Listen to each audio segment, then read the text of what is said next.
welcome to another massive edition of Get On Black Book. It's great to have your company once again as we look back on what was a fantastic weekend of racing. The boys here, they've climbed Everest. We've witnessed a terrific edition of the Caulfield Cup. We'll dissect all of that and plenty more with our big Black Book majors as we get stuck in. Good day to you, Matty Nevitt. Hello, footy, and no one's climbing Everest after the weekend because there was just so much happening on Saturday. We needed to take a big deep breath after it all, but some great stories, in particular the Caulfield Cup with Half Yours, Jamie Mellum and the McAvoys. It was just a stellar day of racing. And it was in Sydney as well, so the Everest was absolutely fascinating. Yeah, I took on the favourites. I got stuck at base camp. I'd have to get the oxygen mask out. But geez, it was a great day of racing. Great weather, Melbourne and Sydney. Huge crowds, both venues. The Caulfield Cup was a magnificent race, running at a fast tempo. We've got a clear picture, or a clearer picture, of the Melbourne Cup now. We've just got so much to look forward to in the coming weeks. Well, let's get the blinkers off and get stuck in.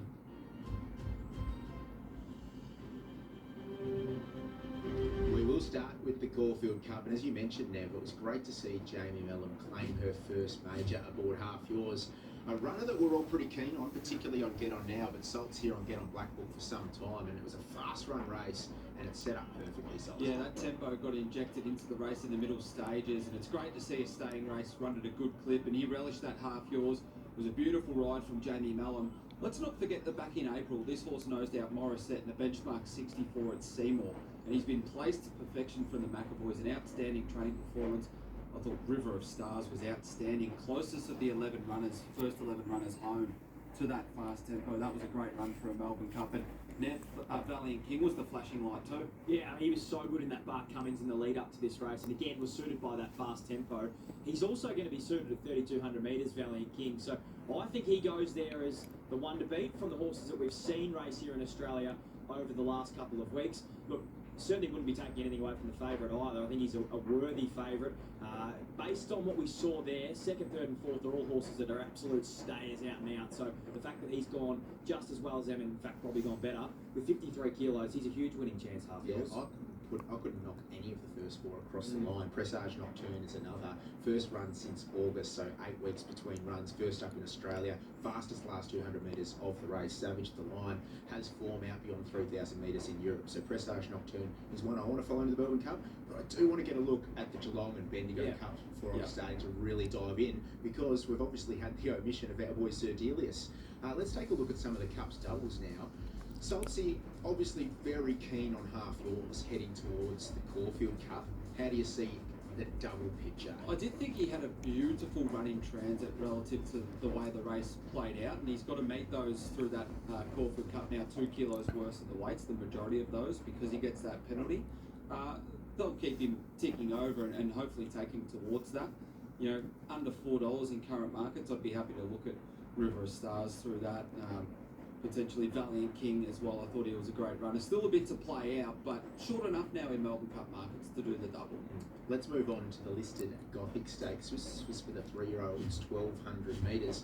It's one of the more visually impressive wins of the day. Tentyrus settling last on the fence and having to sort of slalom through the straight. Ripley, she's an alibi, wouldn't sort of take him into the race, but once he got clear, this last 200 metres was just absolutely outstanding, and it looks like the Coolmore might be the race that is at his mercy now, Nev. Yeah, and you said he was last on the fence footy. That's the reason why I wasn't with him on the weekend, and I was thinking, yep, I've got this one right, but he just absolutely mowed them down. Raging Force did stop in the last 50 metres or so, but it was a wonderful trial for the Coolmore. He was only second up. There's still more improvement to come.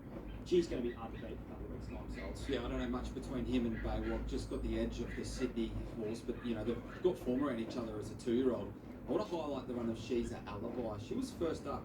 Now the last 3 horses that have beaten this filly now with Moody and Coleman have been Raging Force, Tentyrus, and at 1,400 metres before spelling in Queensland, Autumn Boy.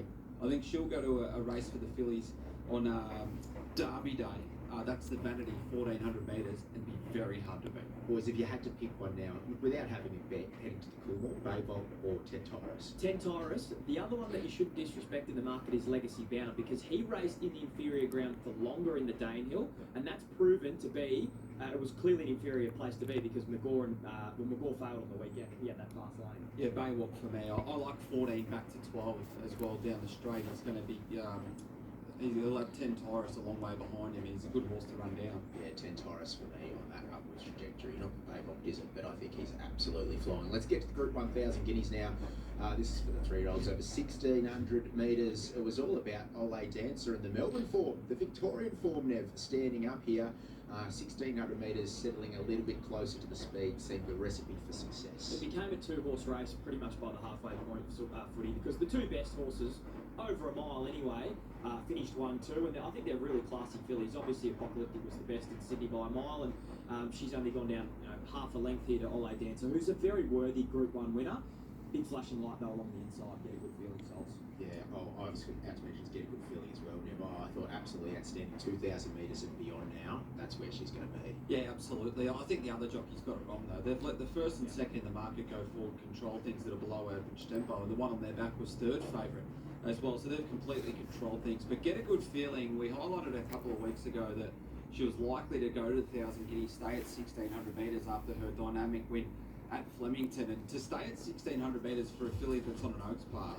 Her last 200 metres was fractionally the fastest of the race.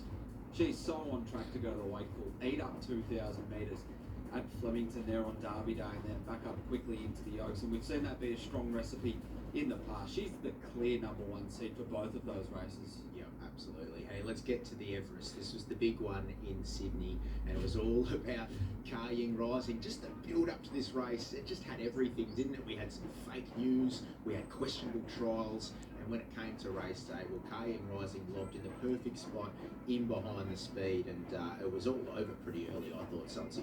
Yeah, the race had everything until they went about 400 metres, and then it was just completely over. He got that run in behind the lead speed. They actually didn't go that hard. They backed off the tempo, and he was able to take a big rest from the 8 to the 4, sprint 4 to the 2. And when you give the best horse in the race the best run that any horse in Australia got on the weekend, he's going to put them away. I would have loved if he drew barrier 12 and it was a bit different. But look, the best horse has won, and he's got that tactical versatility to give himself that run. But look, others in behind, they didn't have much of a chance when he lobbed there, did they? I thought the run attempted though was outstanding. They're probably going to, well, they are going to bypass it. Coolmore, let the Colts go there, and I reckon they'll go to a champion sprint with her. Without taking anything away from the winner, I would have loved to have seen Baybark in the race, because I think that would have changed things a bit. And Salts is right. Once they hit the 400 metre mark, it was all over. He was home and hosed, Ka Ying Rising. The one that I'm following out of the race is Angel Capital. I know he's been blackbooked a million times by different people, and he flew home once again, but it was in unsuitable conditions with the way that the tempo sort of panned out for him. Love to see him at Flemington in a champion sprint, potentially then onto a CF4. I think he'd add so much to that race, and he'd be a huge winning chance. Here's the champion sprint market now. I think Jimmy Star, I would love to see him head to the straight for the first time. Ethan Brown showed some initiative from that wide gate, settled forward, which I don't think's his MO, Jimmy Star. He ran the fastest 1,000 metres to the 600 split of the race. We didn't get to see him really let rip late because he was used up through those middle stages. So I think down the straight, he's the sort of